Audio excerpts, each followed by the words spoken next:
phenomenal kind of growth in the coming years. So if you map the capacity what I mentioned with the demand that I just stated, we are nowhere today. There is a huge gap that needs to be bridged. And with this in mind, the apex management of the country, that's the government of India, have decided to come in with a slew of initiatives, many of which Sri Sanyal has been part of initiating and steering. The revitalization package for the Indian shipbuilding industry that has been pegged at rupees 69,725 crores. And this comes in 4 pillars. The shipbuilding financial assistance policy, a very interesting, innovative shipbreaking dreadnought policy, interest incentivization. One of the biggest problems that we shipbuilders and more than us, the ship owners face is high interest for capital. So an interest incentivization scheme, maritime development fund, both for brownfield and greenfield expansion.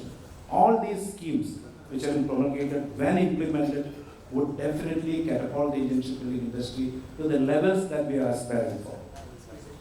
Having said that, what I have just stated with respect regarding the schemes of the government are focused towards capacity development. But the capacity development in the present scheme of things would be limited to physical infrastructure and facilities. 2 areas which I stated that there are 2 challenges which I anticipate at this juncture. One is the supply chain system, because shipbuilding industry is heavily reliant on the supply chain system as we are primarily platform integrators. As of today, there are very limited number of global OEMs, domestic OEMs, very limited, global OEMs also limited for the key equipment that go into the ships. So there is a bottleneck that is going to exist. The demand is there, physical capacity is there, but supply chain system, while this physical capacity is getting augmented, have to concurrently boost their resources and plan capacity augmentation. The second is, I think Mr. Adib mentioned earlier regarding skill development. This is actually a weak area. Right now, the 53 shipyards that I mentioned, if you keep the smaller players out, the 7 to 10 big players are juggling with the skill set available in India. The skill set base is very limited. So it is imperative that while we build the infrastructure, while we tune the supply chain system, there is an urgent necessity towards skill development, because skill development is not like a bulb getting on, it takes time.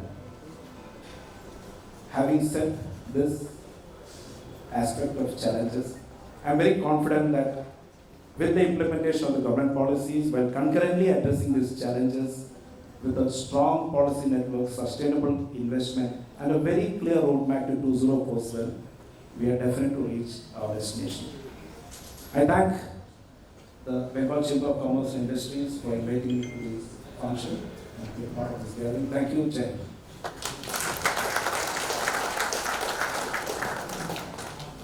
Thank you so much, sir, for your insightful deliberation. Now, ladies and gentlemen, it's a great honor for us to invite on the podium our chief guest, Sri Sanjeev Sanyal, Economic Advisory Council to the Honorable Prime Minister, for his address. Over to you, sir.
Well, I'll wait for another 5 seconds, and I can now wish you good noon.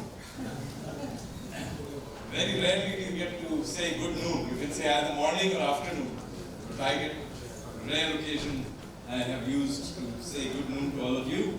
Let me begin by thanking BCC&I and Ripley for this event today. And I believe it's the 15th edition of the National Shipping and Logistics Conclave.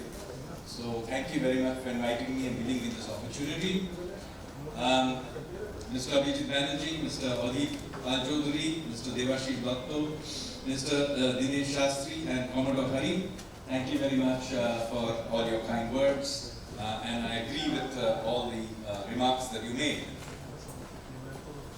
As many of you are aware, this government is putting a lot of attention and effort into the logistics and specifically the shipping sector. I myself have been involved in a lot of the efforts to push shipbuilding, ship ownership and the ports sector. And I think we are making some progress, and I hear encouraging feedback from those on the podium and from several of you here. About 2-3 years ago, when I began to talk about the possibility that India may begin to invest into a national fleet, into having a shipbuilding industry, and I began to talk about whether or not after the big three, which is China, Korea, and Japan, we could make India a sort of a contender in the game in not very distant future, in the 5 to 10 years time frame. I think not many people, including people in the industry, thought we were serious about it. But I hope that in the last 24 months we have dispelled that, and whether it's in terms of providing a 77,000 crore package for the shipbuilding industry, not to mention giving ships a infrastructure status. We have worked towards changing the ownership, flagging and those kinds of rules as well, and many other things that we have done to make ships and shipbuilding and things relating to the logistics sector more broadly a serious thrust area of the government. Now, I'm not going to talk about today what we're going to do into the future. That, of course, the others have spoken about, and I have spoken about on other occasions very extensively. Today I'm going to talk about the cultural foundations of what we are trying to do, which relates to INS Kondinya, a symbol of India's maritime history. As you can see, I'm even wearing the INS Kondinya kurta, which is the official kurta of the ship that I'm going to speak about. So, what is this about? You see, Indian maritime activity goes back at least 5,000-6,000 years. It's not for nothing that we are the only country which actually has an ocean named after us. That's because from very ancient times, going back to the Bronze Age, that's the Harappan period, there is evidence of Indian ships crisscrossing the Indian Ocean, exploring, trading, and so on. And this is really from the beginning. So if you go back, as I said, to the Harappan period, there were ships from Lothal, Dholadira, Gate Dwarka, etc., sailing out towards Oman and then further into Mesopotamia, trading. There are lots of evidence of this. And that tradition remained in place on both coasts. So on the west coast, trading with the Romans, the Greeks, the Arabs, and so on.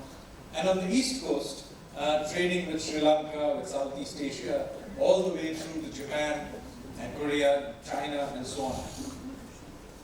So the issue that I was looking at as a part of this project is what kind of ships were built and sailed by Indians during this very long history. Now the problem is that for the very earliest period, we actually do not know what the ships look like. Because ships are, as you know, made in that period from wood, and it basically rots away. So here, we know they were sailing. We have literary evidence. We have products found in Mesopotamia from Harappan sites. But we don't know what their ships actually look like. There are some depictions and seals of riverboats, But since you are people from the maritime sector, you will recognize that river ports don't have a chance in the open